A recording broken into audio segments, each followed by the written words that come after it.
সালামু আলাইকুম। আমি জিনাত ফেরদৌস তাবাসসুম, হিজবুত তৌহিদের একজন সদস্য। আজ আমি কথা বলবো রাসূলুল্লাহর সময় নারীদের ভূমিকা কি ছিল।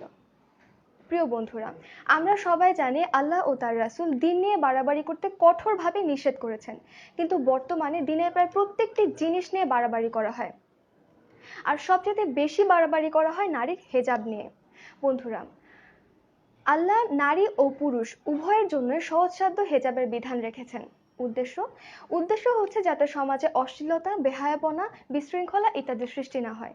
কিন্তু বর্তমানে এই হেজাবের বিধান নিয়ে এত বাড়াবাড়ি করা হয়, বাড়াবাড়ি করতে করতে আজকে নারীদের ঘর থেকে বের হয়ে নিষিদ্ধ করে দেওয়া হয়েছে। কিন্তু আমরা যদি রাসূলুল্লাহ নির্মিত সমাজের দিকে তাকাই, তাহলে আমরা দেখতে পাই সেই সময় নারীদের অবস্থান ছিল রাষ্ট্রের সর্বব্যাপী। যুদ্ধক্ষেত্রে নারী, মসজিদে নারী, বাজার ব্যবস্থাপনায় নারী, হাসপাতালে নারী, উপার্জন, শিল্প, কৃষি সব জায়গাতেই নারীদের অবস্থান ছিল। এমনকি আলোচনা সভাতেও পুরুষের পাশাপাশি নারীর অবাধ অংশগ্রহণ নিশ্চিত করেছিলেন রাসূলুল্লাহ। কারণ তিনি চেয়েছিলেন তার উম্মাহ যেন মানবজাতির নেতৃত্বের আসনে যেতে পারে, আর সেটা করতে হলে একটি জাতির অর্ধেক অংশকে পেছনে রেখে করা সম্ভব নয়। আরবীয় বিভিন্ন গণমাধ্যমগুলোতে বিভিন্ন চলচ্চিত্র বা বিভিন্ন প্রামাণ্যচিত্রের মাধ্যমেও কিন্তু আমরা দেখতে পাই রাসূলুল্লাহর সময় নারীরা সামাজিক ও রাষ্ট্রীয় অঙ্গনে কেমন ভূমিকা রাখতেন। তো বন্ধুরা, চলুন দেখা যাক রাসূলুল্লাহর সময় নারীরা কি ভূমিকা রাখতেন। প্রথমেই যুদ্ধক্ষেত্র। রাসূলুল্লাহর সময় নারীরা দিন প্রতিষ্ঠার জন্য যুদ্ধ করেছেন। আনাস রাদিয়াল্লাহু আনহু বলেন, উহুদ যুদ্ধের দিন আয়েশা ও উম্মে সুলাইম দ্রুত পদে মশক বহন করে আনছিলেন এবং লোকদের মুখে পানি ঢেলে দিচ্ছিলেন। উম্মে আতিয়া রাদিয়াল্লাহু আনহু বলেন, আমি রাসূলুল্লাহর সাথে 7টি যুদ্ধে অংশগ্রহণ করেছি। আমি তাদের জিনিসপত্র তত্ত্বাবধান করার জন্য তাঁবুতে থেকে যেতাম এবং খাদ্য প্রস্তুত করতাম। উহুদ যুদ্ধের দিন রাসূলুল্লাহ যখন আহত হয়ে জ্ঞান হারিয়ে ফেলেন, তখন উম্মে আম্মারা রাদিয়াল্লাহু আনহা তলোয়ার হাতে নিয়ে এমন লড়াই করেছিলেন যে রাসূলুল্লাহ বলেছেন, আমি ডানে ও বাঁয়ে যেদিকে দৃষ্টিপাত করেছি সেদিকেই আমাকে রক্ষার জন্য উম্মে আম্মারাকে লড়াই করতে দেখেছি। এছাড়াও বহু ক্ষেত্রে যখন পুরুষ যোদ্ধারা পিছপা হয়েছে, নারী যোদ্ধারা তখন তলোয়ার, তীর, বল্লম হাতে নিয়ে যুদ্ধ করে শত্রুকে পরাস্ত করেছেন। পাশাপাশি রণসঙ্গীত গেয়েও তারা যোদ্ধাদেরকে উজ্জীবিত করেছেন। নারীদের এই চরিত্র কিন্তু একদিনে হয়নি। রাসূলুল্লাহ ধীরে ধীরে নারীদেরকে সেনাবাহিনীতে যুক্ত করে যুদ্ধ করার উপযুক্ত হিসেবে গড়ে তুলেছিলেন। চিকিৎসা ক্ষেত্রেও কিন্তু নারীরা অনেক গুরুত্বপূর্ণ ভূমিকা রেখেছিলেন। সেক্ষেত্রে আমি আপনাদের সামনে কিছু হাদিস উল্লেখ করছি। রাসূলুল্লাহর নারী আসহাব রুফায়দা রাদিয়াল্লাহু আনহু ছিলেন একজন দক্ষ চিকিৎসক। মসজিদে নববীর মতো যুদ্ধাহত সাহাবীদের চিকিৎসা ও সেবার জন্য একটি হাসপাতালের ব্যবস্থা করা হয়েছিল। তিনি ছিলেন সেই হাসপাতালের পরিচালক। খন্দকের যুদ্ধে আহত সাদ বিন মুআজ রাদিয়াল্লাহু আনহু দীর্ঘদিন অসুস্থ অবস্থায় তার অধীনেই চিকিৎসাধীন ছিলেন। রুবাইয়া বিনতে মুয়াইজ রাদিয়াল্লাহু আনহা বর্ণনা করেছেন, আমরা রাসূলুল্লাহ সাল্লাল্লাহু আলাইহি ওয়াসাল্লামের সঙ্গে জিহাদে অংশগ্রহণ করতাম, লোকদের পানি পান করাতাম, তাদের আবশ্যকীয় জিনিসগুলো সরবরাহ করতাম, আহতদের ঔষধপত্রের ব্যবস্থা করতাম এবং নিহতদের লাশ ও আহতগণকে মদিনায় স্থানান্তরের ব্যবস্থা করতাম। অর্থাৎ চিকিৎসা ক্ষেত্রে নারীরা অনেক গুরুত্বপূর্ণ ভূমিকা রেখেছিল। রাসূলুল্লাহ যুগের মোমেন নারীরা 5 ওয়াক্ত সালাত মসজিদে পুরুষের সঙ্গে একসাথে কায়েম করতেন। আল্লাহ রাসূল বলেন, যখন তোমার স্ত্রী মসজিদে যাওয়ার অনুমতি চায় তখন তাদের নিষেধ করো না। আরেক হাদিসে বলেন, যদি তোমার স্ত্রী রাতের বেলাও মসজিদে যেতে চায় তাহলে তাকে অনুমতি দাও। কিন্তু আজকে আমাদের সমাজে কেবল পুরুষদেরকে মসজিদে দেখা যায়।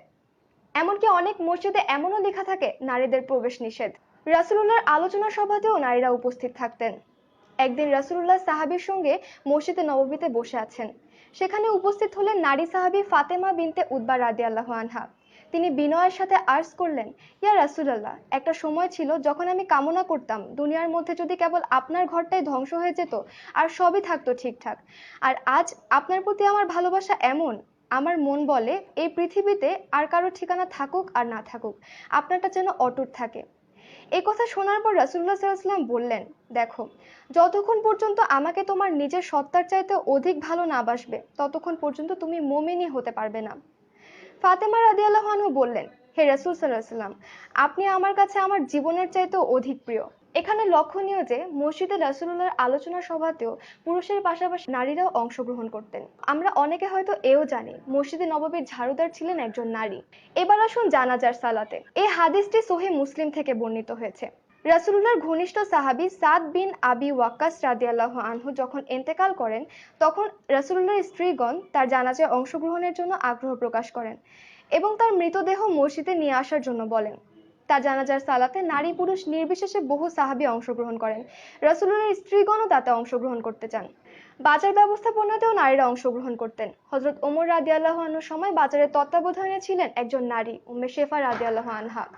তিনি বাজারে ঘুরে ঘুরে দেখতেন কেউ মাপে কম দিচ্ছে কিনা, পণ্য ঠিকঠাক আছে কিনা ইত্যাদি।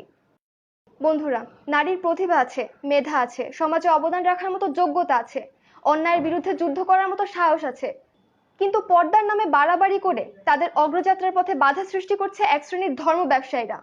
তারা নারীটিকে গৃহবন্দী করে রাখার জন্য বিভিন্ন মিথ্যা ফতোয়া দিয়ে যাচ্ছে। নারীদের সামনে ইসলামের প্রকৃত রূপ তুলে ধরা হচ্ছে না, কিন্তু আমরা হিজবুত তৌহিদ নারীদের সামনে ইসলামের প্রকৃত শিক্ষা তুলে ধরছি। তাদেরকে মিথ্যা ফতোয়ার বেড়াজাল থেকে মুক্ত করার জন্য চেষ্টা করছি। শুধু শহরের সুবিধাপ্রাপ্ত নারীরাই নয়, প্রত্যন্ত গ্রামের অশিক্ষিত অর্ধশিক্ষিত সকল নারীরাই যেন সামাজিক ও জাতীয় অঙ্গনে শক্তিশালী ভূমিকা রাখতে পারে, সে চেষ্টাই আমরা করে যাচ্ছি। মনে রাখতে হবে, ইসলামে ভারসাম্য একটি গুরুত্বপূর্ণ বিষয়। হাসরের দিন পুলসিরাত পার হওয়ার সময় কিন্তু এই ভারসাম্যই সব থেকে বেশি প্রয়োজন হবে। তাই আমরা চেষ্টা করছি ইসলামের সঠিক ভারসাম্য যেন আবার সমাজে ফিরে আসে।